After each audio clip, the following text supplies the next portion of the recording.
Burlington Heights is a sand and gravel promontory, and it's to the northwest of the Hamilton town site proper. It is surrounded on one side by Hamilton Harbour, or Burlington Bay as it was known in the 19th century, and Coote's Paradise, which is a marshy wetland to the north and then to the west. It's very significant to the history of Hamilton and to the history of the province in general.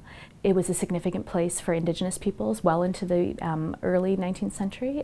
Europeans started living there in the early 19th century, specifically a man named Richard Beasley. He was considered one of the first settlers of Hamilton, and he had property on Burlington Heights. And then Richard Beasley's time on Burlington Heights was interrupted by the British military, who took over Burlington Heights during the War of 1812.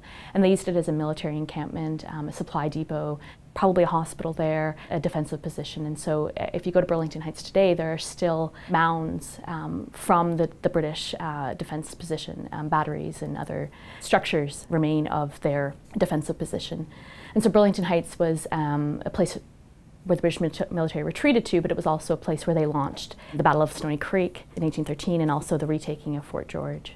After the British military left, they left behind the infrastructure, so barracks, remained, and also a cemetery. By the time the cholera epidemic came along in 1832 in Hamilton, the barracks became an ideal place for a cholera hospital, and the graveyard was then used in turn as a cholera cemetery.